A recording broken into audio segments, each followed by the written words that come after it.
Hello students, तो मैं आज आपके लिए लेके आई हूँ class 9th lesson first the fun they had की रिवीजन। सो ये लिटरेचर बिहाइव की आपकी स्टोरी है। चलिए इसके बारे में पढ़ते हैं। और इसमें कुछ वैल्यू पॉइंट्स है। वैल्यू पॉइंट्स मतलब जो आपका पूरा चैप्टर है उसमें इम्पॉर्टेंट पॉइंट्स क्या क्या हैं उसे हम वैल्यू पॉइंट्स कहते हैं, जिन्हें हम अपने आंसर्स में लिखते हैं। ठीक है, जो भी क्वेश्चंस पूछे जाते हैं और जिन से रिलेटेड क्वेश्चंस पूछे जाते हैं। तो चलिए वैल्यू पॉइंट्स पढ़ते हैं और ये आपके बहुत हेल्पफुल होने वाले हैं। क्यों? क्योंकि अब आप रिवीजन कर रहे हैं तो ये पॉइंट्स आपको बहुत मदद करने वाले हैं। आपको पूरा चैप्टर नहीं पढ़ना पड़ेगा, आप ये वैल्यू पॉइंट्स अगर पढ़ेंगे तो आपकी रिवीजन बहुत अच्छे से हो जाएगी। सो एक पेज का अगर आप देखें यहाँ पे तो आपको दिखेगा कि एक पेज का ये पूरा पेज है जिसमें आपको वैल्यू पॉइंट्स शो किए गए हैं। चलिए इन्हें पढ़ लेते हैं। फर्स्टली अगर हम देखें तो पहला पॉइंट क्या है, Margie and Tommy aged 11 and 13 are students of future schools. So यहाँ पे आपको क्या बोला गया है कि मार्गी और टॉमी, 11 साल की है मार्गी और टॉमी है 13 साल का। यहाँ पे शो किया गया कि स्टूडेंट्स है कहाँ के, फ्यूचर स्कूल्स के, जो भविष्य में स्कूल होंगे उनके। ठीक है। Tommy finds an old book about school in the attic. They turn yellow, crinky pages of the book and are surprised to see still words in the book. They are used to only moving words of telebooks. तो यहाँ पे जो Tommy है उसे एक पुरानी book मिलती है और उसमें क्या बताया गया है कि पुराने स्कूल्स कैसे होते थे, मतलब आज के टाइम के स्कूल कैसे होते थे, वो ये सारी चीज़ें उसमें देखते हैं।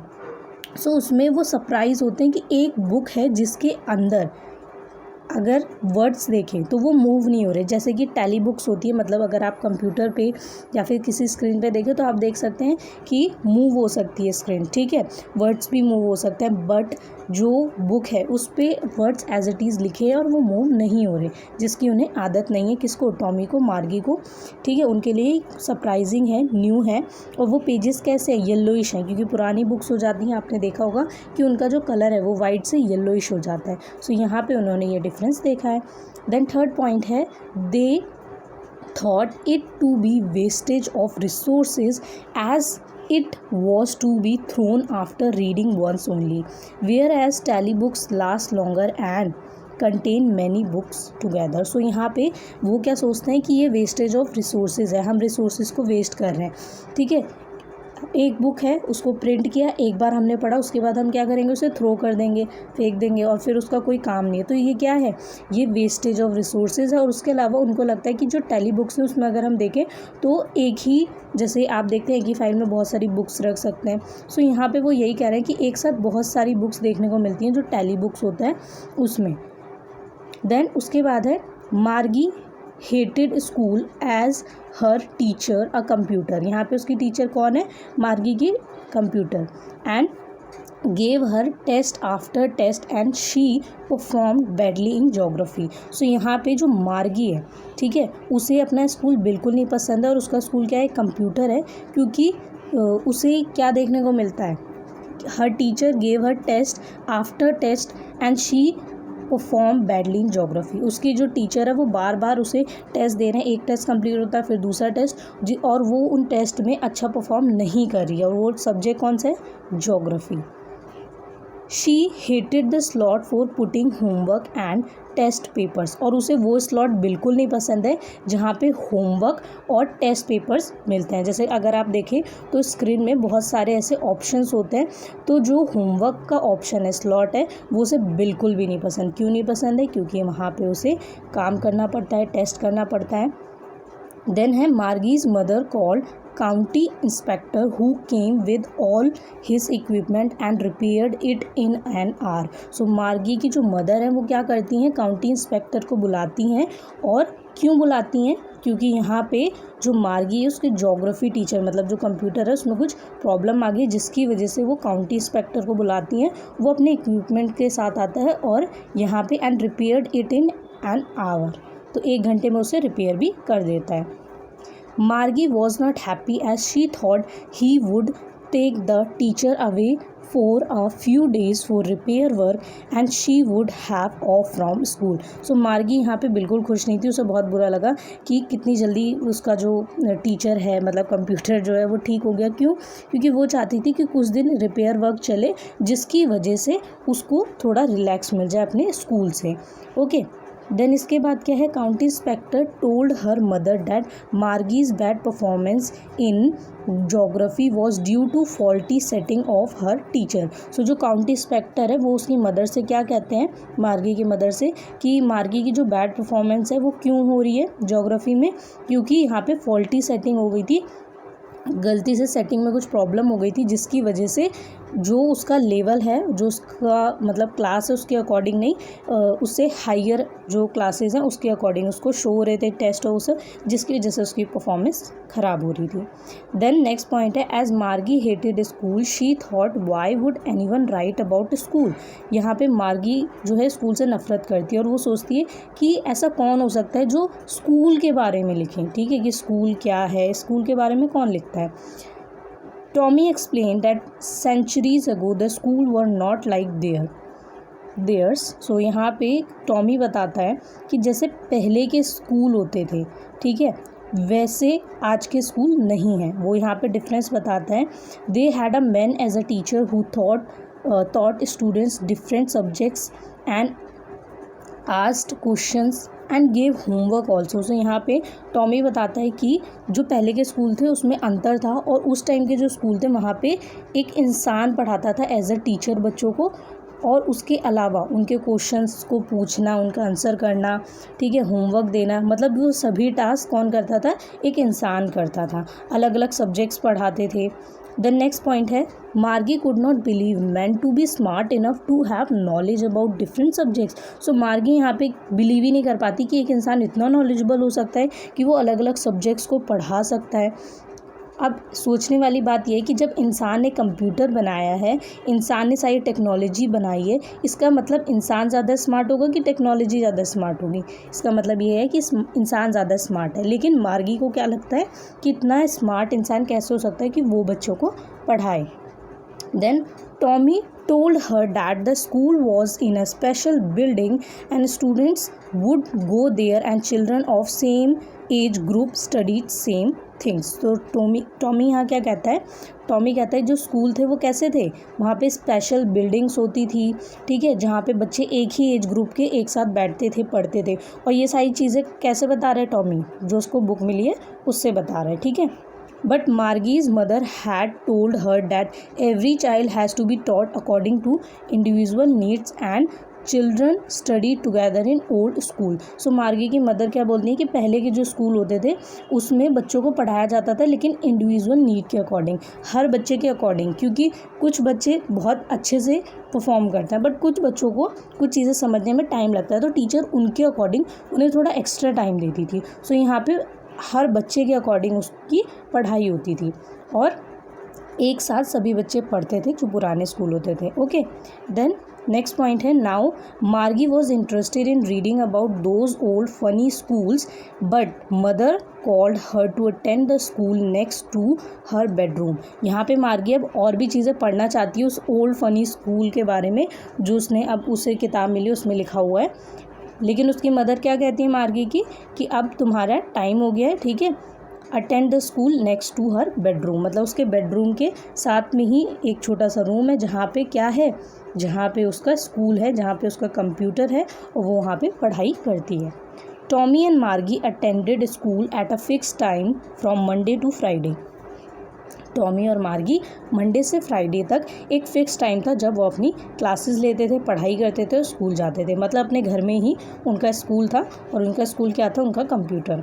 देन इसके बाद नेक्स्ट पॉइंट है, while submitting homework to her teacher she thought about the old schools where kids had a lot of fun studying together and playing, helping each other in studies, sharing care for each other. So यहाँ पे क्या है, while submitting homework to her teacher, अपने teacher को homework submit करते वक्त she thought, अब मार्गी यहाँ पे क्या सोच रही है, about the old school, पुराने स्कूल्स के बारे में जहाँ पे बच्चे कैसे होते थे, had a lot of fun studying together, एक साथ पढ़ के बहुत मज़ा आता होगा, खेलते होंगे, एक दूसरे की मदद करते होंगे, एक दूसरे के साथ चीज़ों को शेयर करते होंगे, एक दूसरे का ख्याल रखते होंगे। तो ये सारी चीज़ें वो सोच रही है। Computer screen of her teacher was flashing new chapter in arithmetic on the addition of proper fraction. So यहाँ पे अब जो उसकी कंप्यूटर स्क्रीन है, उसका जो टीचर है वो उसको न्यू चैप्टर शो कर रहा है arithmetic on the addition of proper fraction. But Margie क्या है, but Margie was lost in the thoughts of old school. और मार्गी यहाँ पे खोई हुई है अपने पुराने स्कूल, जो उसको जो बुक मिली है उससे जो उसके पॉइंट समझ आए, जो उसने पढ़े, उसके अकॉर्डिंग अब उसे लग रहा है कि वो स्कूल कितने अच्छे हुआ करते होंगे, जहाँ पे कितना इंटरेस्ट होता होगा, एक साथ बच्चे बैठते होंगे, पढ़ते होंगे, बातें करते होंगे, खेलते होंगे। और यहाँ पे तो हम एक ही रूम में बैठ के पढ़ते हैं। सो यहाँ पे अब वो थोड़ा कंपेयर करिए, पहले उसे ये चीज़ अजीब लगती है, बाद में यही चीज़ उसे अच्छी लगने लगती है। देन इसके बाद आपको एक्टिविटी दी गई है, ठीक है, ये आपका हेल्पिंग मटेरियल है जिसमें आपको एक्टिविटी दी गई है। एक्टिविटी में क्या है, स्कूल ऑफ माई ड्रीम, ठीक है, स्कूल ऑफ माई ड्रीम्स, मेरे सपनों का स्कूल कैसा हो सकता है। तो इसमें आपको वो पॉइंट्स लिखने हैं जो आपको लगता है कि आपके स्कूल में होने चाहिए, ठीक है, कि अगर आपका अपना स्कूल हो, आपके अकॉर्डिंग उसमें अगर आप कुछ डाल सकते हैं नया, तो आप क्या डालना चाहेंगे, क्या चीज़ शुरू करना चाहेंगे। जैसे आपको एक एग्जाम्पल के तौर पे दिया गया है 2-3 वर्ड्स में, एक्टिविटी बेस्ड टीचिंग, ठीक है, कि आप लोग कोई एक्टिविटी करें तब उससे सीखें। लाइक अगर मैं कहूँ कि वोटिंग मुझे आपको समझाना है कि वोटिंग क्या होता है, तो वोटिंग समझाने के लिए एक तरीका है कि मैं वोटिंग के बारे में आपको अच्छे से पढ़ा डालूँ, ठीक है, लेकिन आपको नहीं समझ आएगा। लेकिन असलियत में वोटिंग कैसे होती है ये समझाने के लिए अगर मैं क्लास में मॉनिटर्स को चूज़ करने के लिए वोटिंग करा लूँ, आप सभी के वोट डलवाऊँ एक बॉक्स में, और उसके बाद फिर उन वोट को चेक किया जाए और जिसको सबसे ज़्यादा मिले हों वोट्स उसको मॉनिटर बनाया जाए, तो यहाँ पे क्या होगा, ये एक्टिविटी बेस्ड टीचिंग होगी, जहाँ मैंने आपको एक्टिविटी करके दिखाई, ठीक है, आप लोगों ने सबने मिलकर एक्टिविटी में पार्ट लिया, सबको मज़ा भी आया, एक्टिविटी भी हो गई और पढ़ भी लिया कि वोटिंग कैसे होती है, इसमें क्या क्या चीज़ें होती हैं, है ना। तो यहाँ भी एक्टिविटी बेस्ड टीचिंग मानी जाएगी। सो ऐसे आप क्या क्या चीज़ें चाहते हैं अपने स्कूल में जो नहीं है, जो आपको लगता है होनी चाहिए। लाइक एग्ज़ाम्पल के तौर पे अगर मैं आपको बताऊं कि बहुत सारे स्कूल्स में अच्छे खासे कंप्यूटर रूम्स नहीं होते, किसी किसी स्कूल में कंप्यूटर रूम्स तो होते हैं बट वहाँ पे आपके प्रॉपर पीरियड्स नहीं लगते कि आप जाएं, क्लासेस लें, पढ़ें, ठीक है, कंप्यूटर का यूज़ करना सीखें, आपको आइकन्स और सारी चीज़ों के बारे में बताया जाए, तो ये सारी चीज़ें हो सकती हैं, ठीक है। प्रॉपर कंप्यूटर रूम्स एक पॉइंट ऐसे मैंने बता दिया। और यहाँ पे अगर आप ध्यान से देखें तो आपको बिग प्लेग्राउंड भी दिया गया है, बड़े बड़े प्लेग्राउंड नहीं होते आजकल स्कूल्स में, जो कि बच्चों के लिए मेरे ख्याल से कंपलसरी होने चाहिए कि प्लेग्राउंड के बिना स्कूल नहीं माना जा सकता। जहाँ बच्चे हैं वहाँ प्लेग्राउंड होना चाहिए, तभी तो आप खेलेंगे, तभी तो आपकी फिजिकल ग्रोथ होगी। देन उसके बाद है right about the school of your dreams in the space provided above, इसमें आपको पॉइंट्स लिखने हैं, ठीक है। तो ये आप सोच सकते हैं क्योंकि आपको ये हेल्प करेगा जब आप एग्ज़ाम में नए क्वेश्चन आएंगे तो उसमें इन पॉइंट्स का आप यूज़ कर सकते हैं। तो मेरे ख्याल से आपको ये करना चाहिए। देन इसके बाद नेक्स्ट पेज देख लेते हैं, इसमें आपको कॉम्प्रीहेंशन पैसेज दिया गया है, इसको ज़रूर से देखें, ध्यान से देखें और सॉल्व करें, क्योंकि मैंने आपको ये शो इसलिए किया है, फ्यूचर में आपको ऐसे क्वेश्चन देखने को मिलेंगे एग्ज़ाम में। तो अगर आपको ऐसे क्वेश्चन देखने को मिलते हैं तो आपको बहुत हेल्प होगी कि कैसे क्वेश्चन आते हैं, ठीक है, कहाँ से कैसे क्वेश्चन आपको मिलेंगे। सो आंसर अभी से प्रिपेयर कर सकते हैं। लाइक अगर आप देखें कि he was a round little man with a red face and a whole box of tools which dials and wires. He smiled at Margie and gave her an apple. Then tools the teacher apart. अब देखिए यहाँ पे ही mention किया गया, ही किसके लिए mention किया गया स्टोरी पढ़ के पता चलेगा। सो इससे रिलेटेड आपको 4 क्वेश्चंस दिए गए हैं, ठीक है, कम मार्क्स के हैं बट इंटरेस्टिंग क्वेश्चन है, अगर चैप्टर पढ़ेंगे तो आंसर कर सकते हैं। Who is he and the teacher in the above lines. So यहाँ पे ही कौन है और टीचर कौन है ये आपको बताना है, 2 चीज़ें पूछी गई हैं। देन इसके बाद आपको पूछा गया है why did he take the teacher apart, ठीक है। नेक्स्ट क्वेश्चन है how did he try to be friendly with Margie. देखो स्पेलिंग गलत लिखी है पर मार्गी है ये। देन इसके बाद है अपार्ट मीन्स, अपार्ट का मीनिंग क्या है। तो मैं आपको जो ये कॉम्प्रीहेंशन पैसेज शो कर रही हूँ इसको प्लीज़ सॉल्व करें। क्यों करेंगे आप सॉल्व? क्योंकि आपको एग्ज़ाम में बहुत हेल्प करने वाला है, इसी में से आपको क्वेश्चन देखने को मिलेंगे। ये आपके लिए बहुत हेल्पफुल है और जो मैं आपको ये शो कर रही हूँ ये सारे आपको प्रोवाइड किए गए गवर्नमेंट की तरफ से, ठीक है, NCERT की तरफ से, जिससे आप लोग अपनी खुद की हेल्प कर सके फ्यूचर में अपने एग्ज़ाम्स के लिए। तो अगर इनकी प्रैक्टिस करेंगे, इन क्वेश्चंस की, इन दिए हुए क्वेश्चंस की जो आपको स्क्रीन पे शो हो रहे हैं, मैं आपको शो कर दे रही हूँ, प्लीज़ इनकी प्रैक्टिस करें जिससे आप अच्छे मार्क्स स्कोर कर सकें। ये शॉर्ट क्वेश्चंस दिए गए हैं कुछ, ठीक है। सबसे पहले पैसेज बेस्ड दे रखे हैं, देन उसके बाद शॉर्ट क्वेश्चंस दे रखे हैं। मैं आपको शो कर रही हूँ, आप स्क्रीनशॉट ले सकते हैं, देन इसे सॉल्व कर सकते हैं। और उसके बाद मैं आपको नेक्स्ट पेज भी शो कर रही हूँ, ठीक है। ओके, सो यहाँ पे नेक्स्ट पेज है, अगर इसमें आप देखें तो आपको फिर से यहाँ पे शॉर्ट क्वेश्चन आंसर दिखेंगे। आफ्टर दिस आपको लॉन्ग क्वेश्चंस भी दिखेंगे। ओके, सो यहाँ पे आपको 3 लॉन्ग क्वेश्चंस दिख रहे हैं। इस टाइप के क्वेश्चन आपको एग्जाम में ज़रूर देखने को मिलेंगे, ठीक है। हो सकता है वर्ड्स में थोड़ा सा चेंज हो बट क्वेश्चंस ऐसे ही होंगे। और आपने जो वैल्यू पॉइंट्स पढ़े हैं आप इन्हें एज अ आंसर लिख सकते हैं। तो ये वैल्यू पॉइंट आपके लिए बहुत हेल्पफुल है, इनको आप लर्न भी कर सकते हैं और इनमें से आप पॉइंट्स ले सकते हैं कि आपको अपना आंसर कैसे लिखना है। सो ये मैंने आपको शो कर दिया है द फन दे हैड। इतना सा चैप्टर है जिसमें मैंने आपको वैल्यू पॉइंट शो किए हैं, इसमें से आप आंसर्स लिख सकते हैं। उसके अलावा ये क्वेश्चंस है, तो मैं यही बोलूँगी कि इन पॉइंट्स को आप देखिए और इन पॉइंट्स के साथ इन क्वेश्चंस को देखिए, फिर उन पॉइंट्स को एज अ आंसर इसमें देखिए कि किस क्वेश्चन में क्या पूछा गया है, एज आंसर आप लिख सकते हैं। ये आपके लिए बहुत हेल्पफुल है। ऐसे ही हम न्यू चैप्टर आपके लिए लेके आएंगे। और चैनल को लाइक, सब्सक्राइब, शेयर करना बिल्कुल भी ना भूलें। वीडियो को ज़्यादा से ज़्यादा शेयर करें। टेलीग्राम पे भी हमारा चैनल है मुदीता IAS वॉरियर, और उस पर जाके ज़रूर हमारे चैनल को ज्वाइन कर लीजिए जिससे आपको सभी नोट्स मिल जाएं, ठीक है।